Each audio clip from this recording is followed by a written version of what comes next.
어제 우리 증시에 미국의 신용등급 강등 여파는 남아 있었습니다. 하지만 차익 실현 매물 등의 일부 업종이 반등을 하면서 극심한 변동성을 보였고 지수는 혼조로 마감을 했습니다. 오늘의 키워드, 시소게임입니다.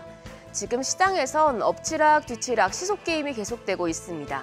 그동안 반도체와 2차 전지가 시소게임을 하고 있었다면 이번에 시소 한쪽에 제약바이오가 올라타는 모습이었죠. 어제 강했던 제약바이오 업종 중심으로 전일장 복귀하겠습니다. 지수부터 보면 코스피가 0.42% 하락해서 2605선에 마감한 가운데 반면에 2차 전지와 제약바이오 종목이 많았던 코스닥은 1.16% 상승했습니다. 마감 지수는 920.32포인트였습니다. 이날 유가증권 시장에서 외국인과 기관은 동반 매도 우위 나타냈습니다. 외국인이 1,555억 원, 기관이 6,671억 원 매도했고요. 반면에 개인은 대거 매수에 나서는 모습이었죠. 이날 개인 8,087억 원 순매수했습니다. 코스닥 시장에서는 개인만이 596억 원 순매수했고요.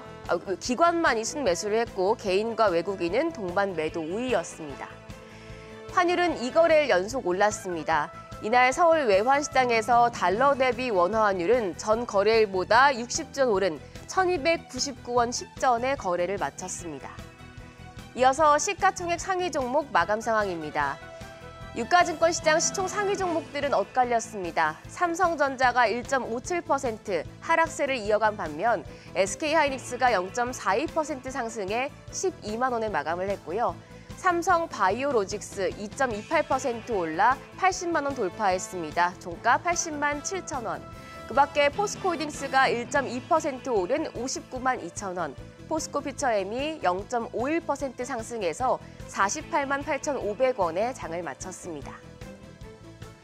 코스닥 시장에서는 2차 전지와 제약 바이오 업종의 강세가 더 두드러졌습니다. 에코프로비엠 장중에 변동성이 극심했는데 2.5% 올라서 종가 39만 원이었고요. 에코프로 역시 변동성을 겪고 7.96% 상승하면서 120만 원대로 다시 올라갔습니다. 종가는 120만 7천 원. 그 밖에 셀트리 헬스케어가 5.41% 올라 6만 8,200원이었고 HLB가 3.08% 올라 3만 1,800원. 셀트리온 제약이 4.42% 강세로 89,800원에 장을 마쳤습니다. 글로벌적으로 하락장 속에서도 우리 시장을 좀 끌어올린 건 초전도체 그리고 진단키트 업종이었습니다. 국내 한 연구소에서 사고온 초전도체라고 주장하는 LK99 물질은 초전도체일 가능성이 낮다는 검증이 나왔지만 어제도 일부 초전도체 관련주 3거래일 연속 상한가를 이어갔습니다. 관련주 마감 상황 함께 살펴보시죠. 우선 서남은 급등해 오늘 거래가 정지됐고요. 덕성은 투자 경고 종목으로 지정이 됐는데요. 전일장 서남 1,980원에 덕성이 9,690원에 장을 마치며 두 종목 3거래일 연속 상한가 기록했습니다. 또 어제 상한가 기록한 종목으로는 대창이 있습니다. 종가는 2,115원이었고요. 이어서 초전도체 관련주에서 서원 역시도 상한가 경신해서 2,220원에 장을 마친 가운데 국일신동도 상한가, 종가는 4,160원, 모비스는 19.4% 급등해 종가 4,400원이었습니다. 다음으로 시세를 분출한 업종 바로 진단키트 관련주입니다.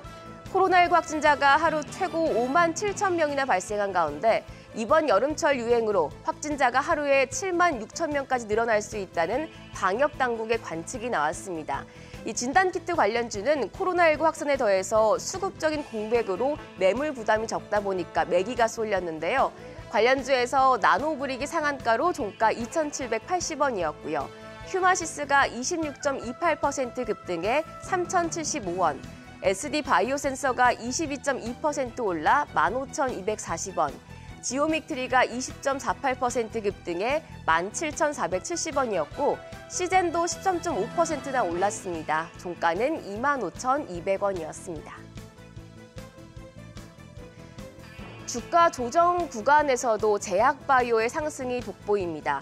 2차 전지 쏠림 현상이 완화되면서 저평가 매력이 높아진 제약바이오 쪽에 수급이 쏠릴 것이란 주장이 나오고 있는데요. 2분기 제약사들의 실적이 기대치를 뛰어넘는 점도 시장의 기대감을 키우고 있습니다. 삼성 바이오로직스와 유한양행 그리고 동아 ST까지 시장 컨센서스 대비 30%가 넘는 호실적을 발표했습니다. 여기에 8월에 제약 바이오 쪽에서 여러 모멘텀들이 기다리고 있어요.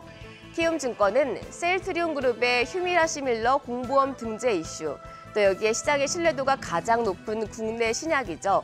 렉나자의 병용 1차 데이터가 나오는 점 등에 주목을 했습니다.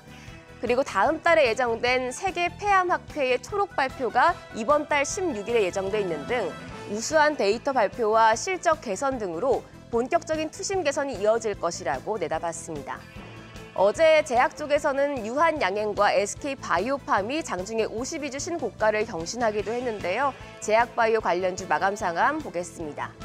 우선 삼성 바이오로직스가 2.28% 올랐고요. 유한양행 장중에 52주 신고가를 경신하면서 종가는 0.96% 상승하며 73,500원이었습니다. 종근당이 3.7% 올랐습니다. 마감가 81,000원. SK바이오팜 52주 신고가 경신하고 3.85% 올랐습니다. 종가 94,500원.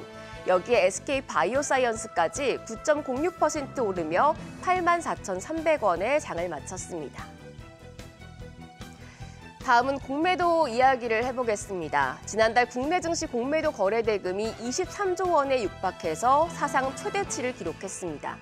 공매도 잔액도 전월과 비교해서 10% 넘게 급등한 것으로 나타났죠.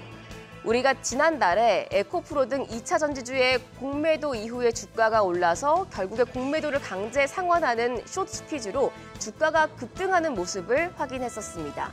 현재 공매도 잔액이 여전히 많이 남아있기 때문에 공매도 장세에서 대응 전략을 세워놓을 필요가 있는데요. 다올투자증권에서는 공매도 비중과 주가 변동을 활용해서 숏 커버링이 지속되거나 기대되는 종목에 집중을 하고 추가적인 숏배팅 가능성이 높은 종목들의 비중은 조절하라고 조언을 했습니다. 그러면서 공매도 비중과 주가 변동에 따라서 4개 그룹을 나눴는데요. 이 중에 위에 2개 그룹이 굉장히 중요하다는 이야기입니다. 우선 공매도 항복, 주가 상승으로 손실을 줄이기 위해서 공매도 포지션을 정리하는 경우에 공매도 비중이 감소하고요. 주가는 상승하는 사이클이 반복되면서 주가 급등을 예상할 수 기대되는 그룹이고요. 이 그룹은 공매도 포지션을 정리하지 않아서 공매도 비중이 증가하지만 이제 앞으로 더 주가가 상승을 해서 공매도 이제 항복 그룹으로 이동할 수 있는 숏커버링 기대 그룹도 중요합니다. 이 2개 그룹에 속해 있는 종목이라면 앞으로 시세 분출이 될 가능성이 높기 때문에 다올투자증권에서는 주목하라고 이야기를 하고 있는데요. 이제 다음 장에서 공매도 항목 종목들을 보시면 코스닥 150에서는 에코프로 HN과 성일하이텍, 그리고 코스닥 200에서는 SK아이테크놀로지, 아모레퍼시픽, 쌍용 C&E 등이 속해 있고요. 또 숏 포지션 청산이 기대되는 종목군으로는 코스닥 150에서는 삼천당제약과 이녹스 첨단소재, 그리고 코스피 200 종목에서는 포스코홀딩스와 신풍제약, 코스맥스, 두산, LS 등이 이 그룹에 포함이 되어 있습니다. 여기서 보여주는 이제 종목들은 숏 포지션 청산으로 주가 부스팅 효과가 발생할 수 있다는 점까지 참고하시면 좋겠습니다. 여기까지 전일장 점검했습니다. 그럼 한 주의 마지막 거래일 금요일장도 머니쇼와 함께 힘차게 시작하세요.